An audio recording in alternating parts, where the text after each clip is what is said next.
Հովսեփյանները սեղան նստելիս թեթևացած են շունչ քաշում։ Արդեն տուն ունեն։ Ճիշտ է, ժպիտները լիաթոք չեն։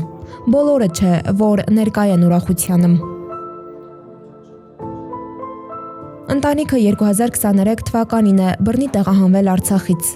Այնտեղից միայն կորստի մեծ ցավ են իրենց հետ Հայաստան բերել։ Նանարն անգամ ծննդավայրի կորուստը գիտակցելու ժամանակ չունեցավ։ Սեպտեմբերի 25-ին վառելիքի պահեստի պայթյունի ժամանակ զոհվեցին Նանարի ամուսինն ու հորեղբայրը։ Ամսի 25-ին, երբ առավոտից արդեն որոշել էինք, որ պիտի դուրս գանք,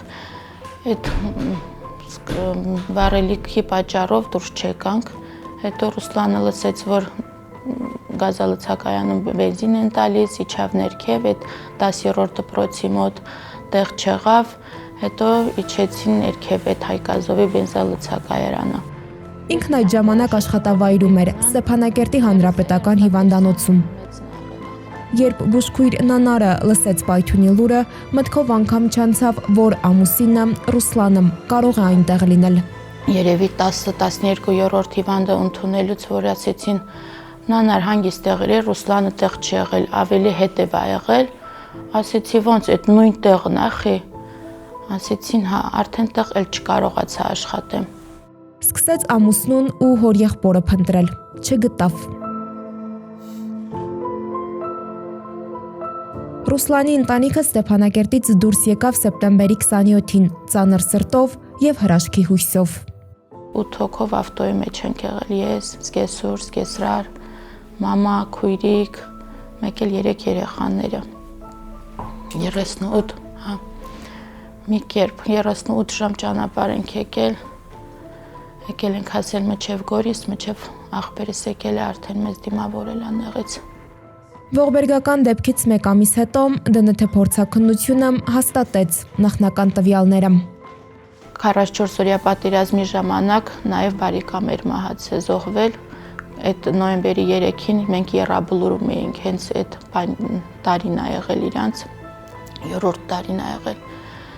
Եռաբլուրում զանգել են, ասել հորեղբորս նոր որ չկա, ԴՆԹ-ով գտել ենք։ Այդ 5 րոպե անցել արդեն Ռուսլանին զանգեցին, ասեցին։ Կյանքի ու մահվան խաչմերուկում Նանարն ընտրեց կյանքը, հանուն Տաթևի, Տիգրանի ու Արևիկի, դառնալով հույսի լույս նաև Ռուսլանի ծնողների համար։ Կեսրարս, քանի որ արդեն տարիքով էին, երեխաներն էլ փոքր, ասեցի չէ, այսքան է, որ ասմավարձի փող ենք տալիս մեկա, պիտի մի բան անենք։ Քաղաքացիություն հենց ձեռք բերելուց հետո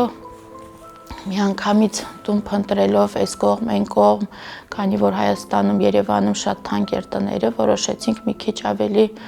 մոտ լինենք, մի քիչ էժան լինի։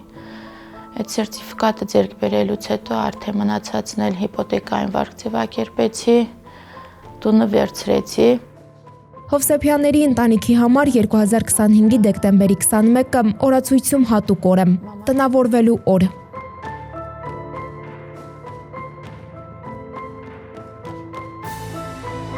Այս ճանապարհին Հովսեփյանները մենակ չէին։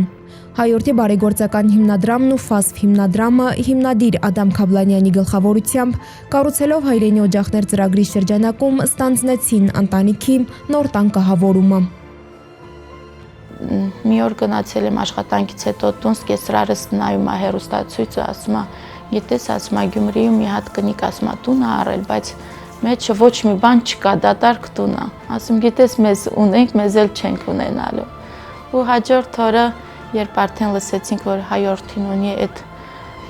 օգնությունը, ասեցինք արանք մենք ձեզ օգնենք, ով տուն ա վերցնում։ Դիմեցինք հայորդին մեզ օգնեց, մեր սախտան կահավորումը, մեր որ ասում է սեղան, աթոռներ, երեխաների սենյակները։ Նանարն ասում է, փոքրիկ ուրախությունները մեղմացնում են մեծ ցավը։ Մեծ սրտով բարեկամները մխիթարում են ու ստիպում հավատալ։ Աշխարհում բոլոր գույները չէ, որ մոխրագույն են։ Пока.